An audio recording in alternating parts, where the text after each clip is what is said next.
Now in this section we'll continue with our previous topic where we have left.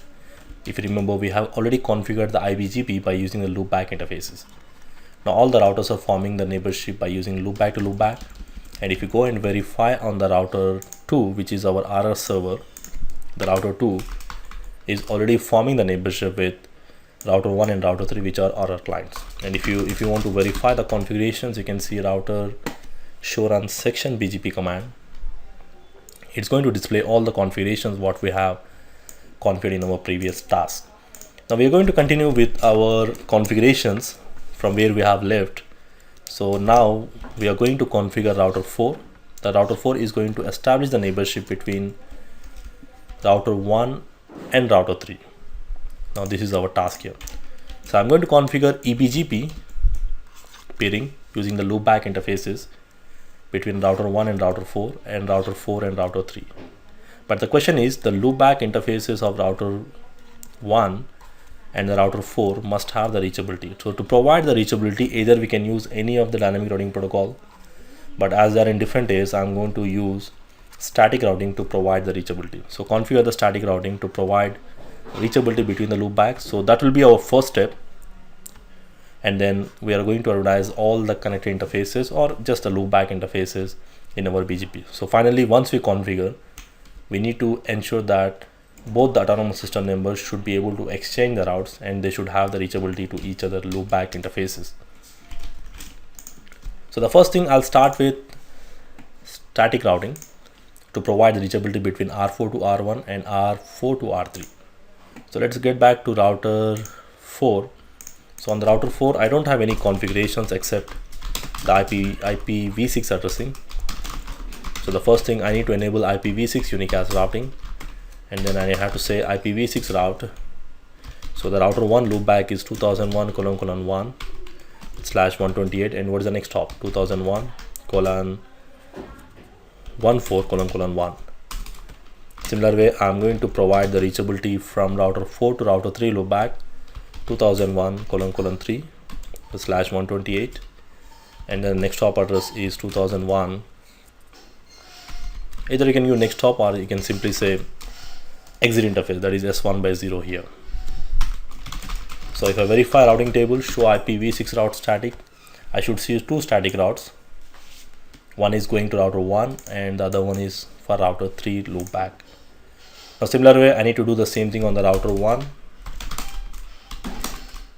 On the router 1, I'm going to say IPv6 route to provide the reachability for 2001:4, which is our router 4 loopback, and the exit interface is S1/1. Now the same way, I'm going to configure on the router 3 as well, IPv6 route 2001:4/128, and what's the exit interface? S1/0. Now finally, we need to ensure that the router 4 must have the reachability to the loopback interfaces of the router 1 from our source interface. Similar way, the router 4 must have the reachability to router 3 loopback from our source interface.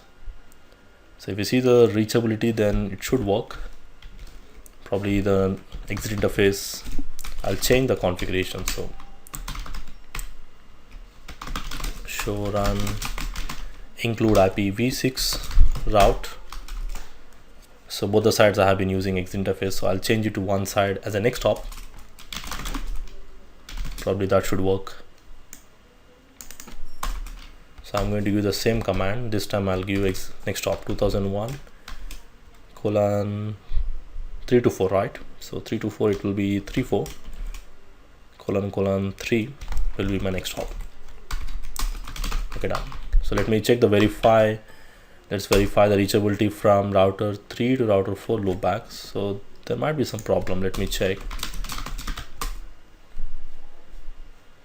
Sorry, the problem is on the router 3. Actually, I configured. I thought it was a problem with the exit interface, but on the router 3, let me show you. On the router 3, I have given a wrong interface. In fact, it is, if you see here, this is not S1/0, this is S1/1. So that's the problem.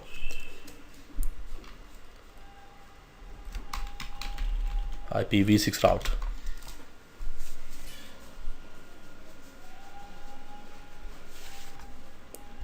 So did you see that?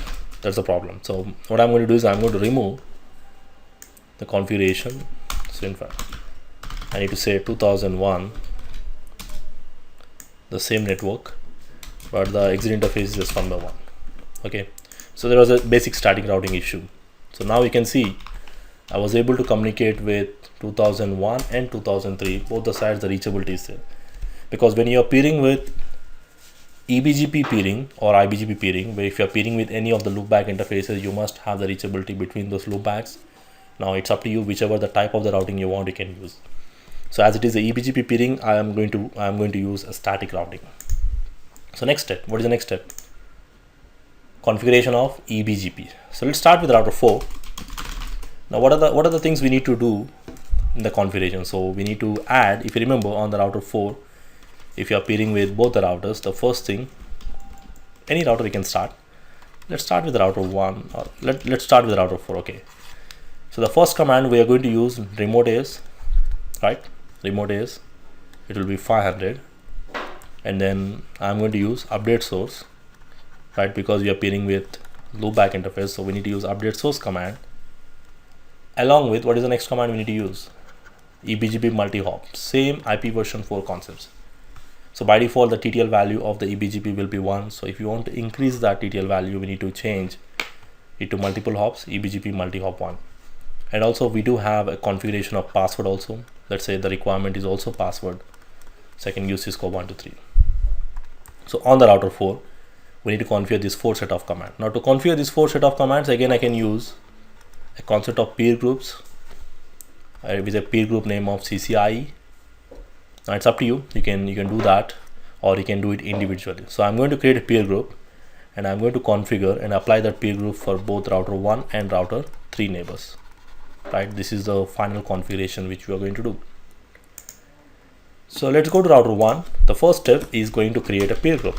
So router BGP 500, no BGP default IPv4 unicast, and then better you create it under the address family IPv6 unicast. So I'm going to say neighbor CCIE peer group. What's the peer group name? We did that. And what are the commands we need to use? Remote AS 500, because both are in the same AS, remote AS, and then update source loopback 0, both the sides for both the neighbors, and password, it has to be Cisco 123. And what's the next command? You need to say EBGP multi-hop. Done. So we have applied this 4 set of commands for inside the peer group. Now we need to apply this peer group to our neighbors. So our neighbors are router 1, which is my EBGP neighbor, that is router 4 to router 1.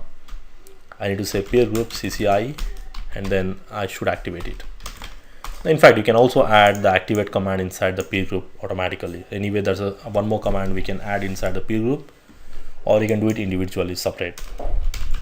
Anyway, I did not add that command, so I'll do it separate once again. 2001::3, I'm going to apply the peer group CCIE and then activate. And finally, network command, advertising the 2001::4, my own loopback interface. Done. So if you verify the configuration, show run section BGP, now I'll see some messages coming up here. It won't be a problem because there was authentication mismatch between router 4 to router 1, and we did not do any configurations on the router 1, so not a problem. So this is what we did, peer groups, and then applying that peer group to my neighbor, and then activating it. So even though you configure these commands under the address family, but at the end it's going to take here in the show run configurations. Okay, let's go back and configure the same thing on the router 1 and router 3. So on the router 1 and router 3, we need to add the same commands, but the only difference is on the router 1 and router 3. Let's try to verify what should be the commands on the router 1, router 3. So router 1, router 3, the remote AS will be 600 because the router 4 is in the AS 600. Update source command will be the same. EBGP multi-hop will be the same, and the password command will be the same. So which means again I can use the same gate. So this time I can also add activate command to the peer group. So on the router 1 and router 3 also, I can create a peer groups and I can apply all the commands in a separate peer group. And again, I can copy paste most of the commands. So let's go to router 1, configure eBGP peering. So router BGP 500, and then on the router 1, if you go and check back again, because if you remember, on the router 1 we already have another peer group with a name called CCIE, which is configured inside the autonomous system number. So you need to be very careful when you are using the names. You have to make sure that whatever the name you are using, that name is not in use, or it should not affect, because if now this time I need to use a separate name, probably I had to use CCIE, let's say eBGP, or simply I can use a name called eBGP. Okay, so if you see here, already I have a peer group for inside. So I'm going to create another peer group, address family IPv6, and I'm going to say eBGP is a peer group name, and then what are the commands we need to apply in this peer group. Remote AS is 600, and then update source, loopback 0, and then eBGP multi-hop, activate. Peer groups are automatically activated when those parameters are configured. So you don't need to add the activate, it's going to be activated automatically. So next thing, what's the next command? What else? We need to configure one more command, that is password Cisco123. Done. So we need to apply these commands to router 4, which is 2001::4, and then peer group eBGP. And after that, network command is already there on the router 1, so we don't need to add network command again. So if you go and check, these are the commands we have configured here. Let me take the commands on the notepad so that I can also use the same commands on the router. So what's the first command? Router BGP, neighbor, peer group, activate. Activate is not required. In fact, I forgot to do that. Okay, anyway, once you apply neighbor, what's the neighbor? 2001::4, activate command. And once you apply peer group, anyway, it will automatically activate it. So that's what you got the message over there. But to be on the safe side, if you just want to add, you can add that command. So I'm going to add activate command as well. Okay. So if you see here, the same commands applies on the router 3 as well. So I'll go to router 3 and I'll simply copy paste the same commands. So on the router 3, command line, done. So verification, if I go back to router 4, I should see the neighborship should come up if everything is well. So I need to say show IPBGP IPv6 unicast summary is a command to verify the neighborship. The neighborship is active here. So it is inactive. So there might be some misconfiguration. So probably I'll check that. You can see there is a message coming up. Notification message received from 3 because it is peering in the wrong AS. Let's verify. Let's do some troubleshooting here because I think I misconfigured something. So let's verify it.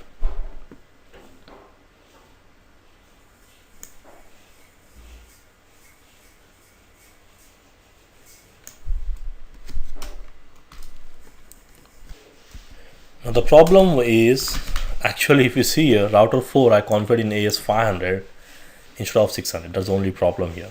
So what I need to do is I need to simply remove this 500 on the router 4 and I have to reconfigure everything with the AS 600, and then I simply need to copy paste the same commands whatever I have here.